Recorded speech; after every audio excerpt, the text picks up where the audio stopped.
सरकारचं खून करणार भाजपचा आपल्या उमेदवारी अर्जावरती खरं तर आक्षेप घेण्यात आलेला होता. आपले सूचक जे आहेत नागेश भोसले त्यांनीच ही सही माझी नसल्याचं सांगितलं होतं. निवडणूक निर्णय अधिकाऱ्यांनी काय नेमका निर्णय दिलाय? निवडणूक निर्णय अधिकाऱ्यांनी माझा अर्ज फेटाळलेला आहे. पुन्हा एकदा लोकशाहीची हत्या या भाजप सरकारच्या काळात झालेली आहे. संविधान पायदळी तोडण्याचं काम ह्यांनी केलेलं आहे. एक सरळ मार्गी मी माणूस नगरपालिकेची निवडणूक लढवून प्रत्यक्ष लोकांच्या समोर जाऊन आज विधान परिषदेची उमेदवारी महाविकास आघाडीच्या वतीने काँग्रेस पक्षातर्फे भरली. सर्व सूचक प्रत्येकाशी चर्चा करून प्रत्येकाशी समन्वय साधून त्यांच्या सह्या घेतल्या होत्या. प्रत्येकाला मी सांगितलं होतं माझं म्हणणं, परंतु काही विघ्नसंतोषी लोकांनी ज्यांना स्वतःच्या निवडणुकीची भीती वाटत होती की माझ्या काँग्रेसकडे संख्याबळ नाही, महाविकास आघाडीकडे संख्याबळ नाही, एवढा आठवडपेटा करून ह्यांनी माझी उमेदवारी बाद कशी करायची याचा हा प्रयत्न केलेला आहे. पालकमंत्री महोदय, आपला दुःख वाटतं, आपला खेद वाटतो.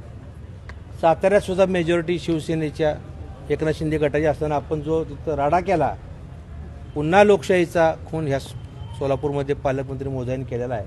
त्याच्या गोष्टीचा मी धिक्कार करतो, निषेध करतो.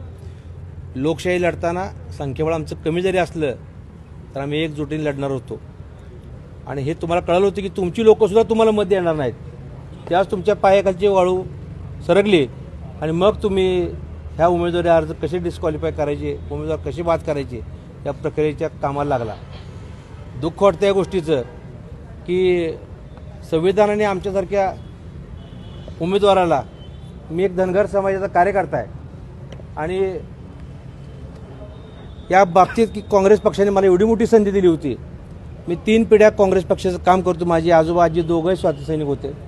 माझ्या वडिलांनी आयुष्यभर काँग्रेसचं काम केलं. मी काँग्रेसचा शहर देऊन काम करतो आहे आणि मला एवढी मोठी संधी मिळाली असताना हा माझा अतिशय दुःखद दिवस आहे आजचा, की आज या बाबीचा मी निषेध करतो.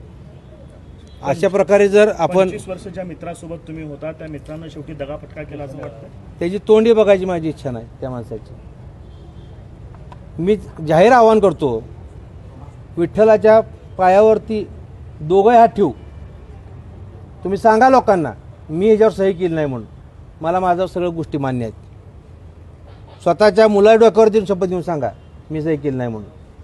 हे दोषी असेल तर कुठेही फाशी घ्यायला तयार आहे, परंतु 100% गुन्हा दाखल केला पाहिजे. त्याचं मला अत्यंत कुणी खोटी सही केली त्याची व्हेरिफिकेशन झालं पाहिजे.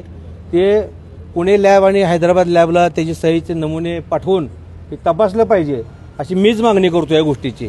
आणि दोषी असेल तर मी चौकात फाशी घ्यायला तयार आहे. या संदर्भात कोर्टात धाव घेणार आहे तुमची काय असणार आहे? कोर्टात 100% जाणार आहे आम्ही या बाबीसाठी.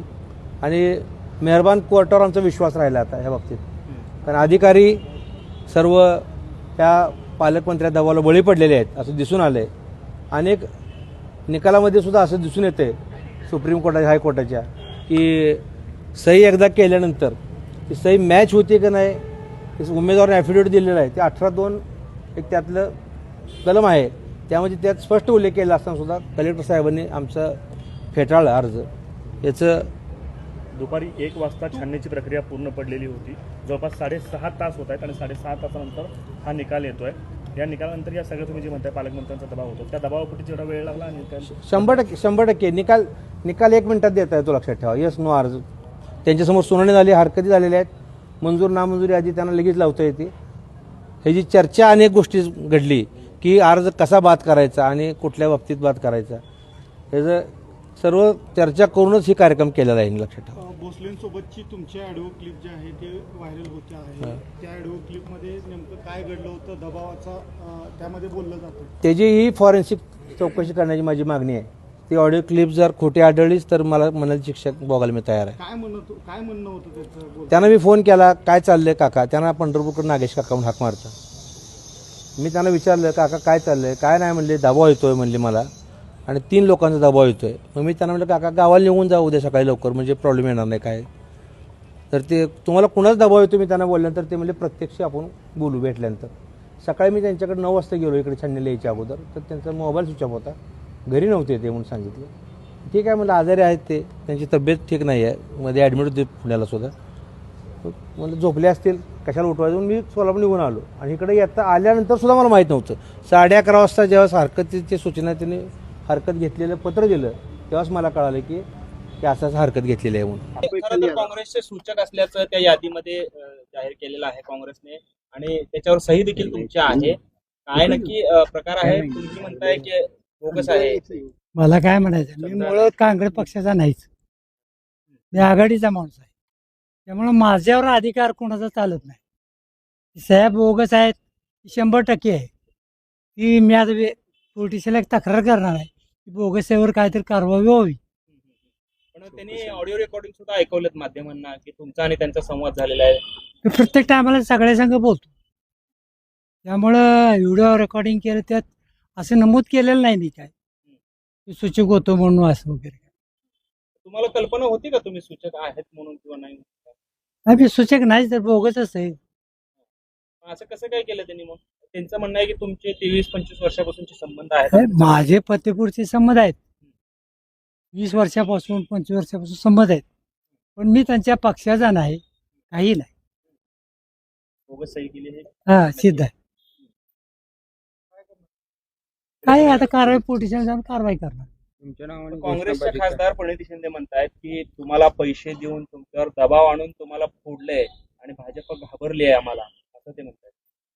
त्यांचं मत त्यांनी मांडले.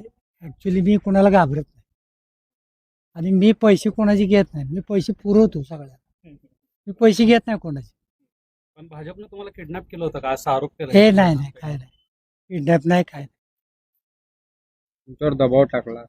काही नाही, सगळं खोट आहे. मग काय नक्की हा प्रकार काय आहे? काँग्रेस असं का वागते का? मला तर त्यांच्याकडे मतं कमी आहेत. त्यांच्याकडे मतं जर असली असती अनुमोदन सूचक त्यांना मिळले असते. आमच्या सरकारच्या सह्या घ्यायच्या कशाला? कुणाकुणाच्या सह्या घेतल्या? घेतल्या तर 10-12 जणांच्या सह्या घेतल्या. सगळ्यांच्या आहेत का खऱ्या? ठीक आहे, मला माहिती.